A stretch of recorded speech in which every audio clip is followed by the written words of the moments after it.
After 9/11, 9/13, let's just say. Were you watching the 700 Club?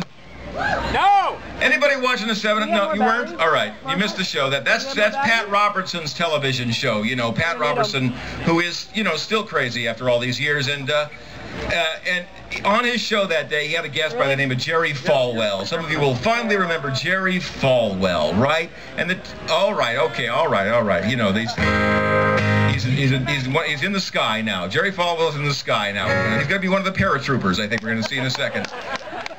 And the two of them came up with a theory. They said that certainly some of the blame for this has to fall on the ACLU and on gays and lesbians and people of the American way. And you know, and I wanted to call in and say that was out loud. Did you know that?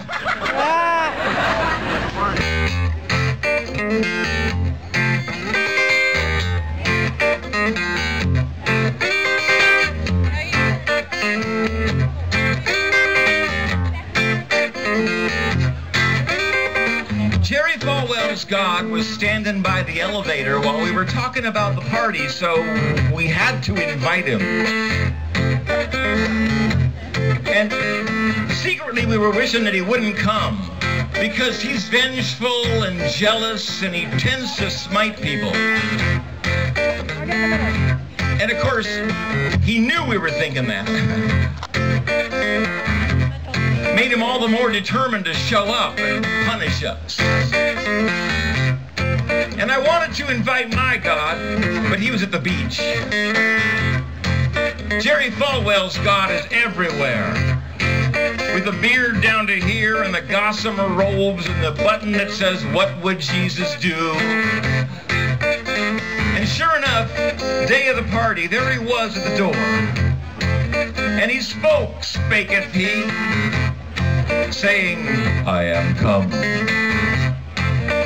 I know there's a joke there, but Jerry Falwell's God will not be mocked.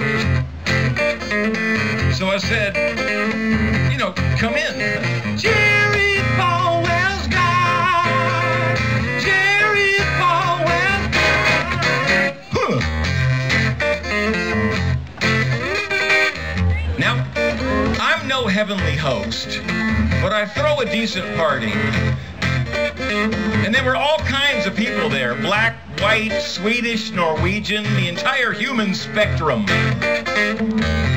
And right away, Jerry Falwell's God found the two people who would listen to him and began speaking in a voice so loud that a guy from the bowling alley came over and asked us would we keep it down.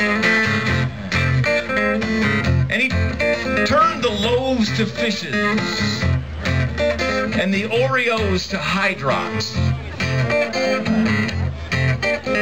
And he made the lame to walk.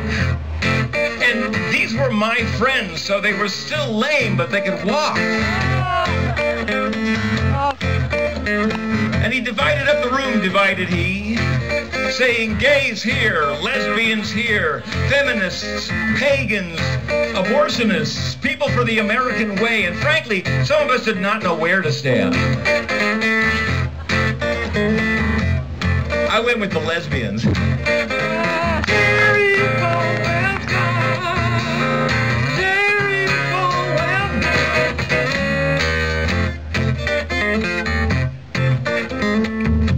And he pointed his huge finger at each group in turn, saying, "I blame you and you and you who have secularized society and cast me out of the town square." And I thought, man, you are the town square.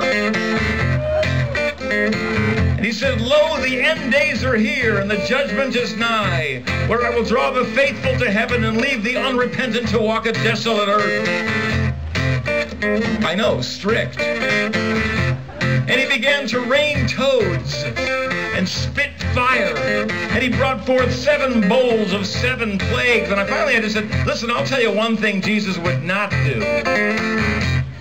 Jesus would not recognize party.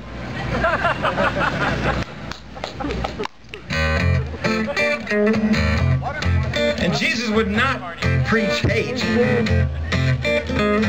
And Jesus would not stand in the town square and say, "I told you so." Jesus Jesus would not use a international catastrophe to score points for some narrow, misogynistic, anti-Semitic, homophobic interpretation of his life and teaching. And if people are vengeful and jealous and violent, maybe it's because you created them in your image. And if people have turned away from your word, maybe it's because you're a finger-pointing, moralizing, rageaholic, stone drag who gives deities a bad name. And if people have cast you out of the town square, maybe it's because you got spinach in your teeth. And he smote me.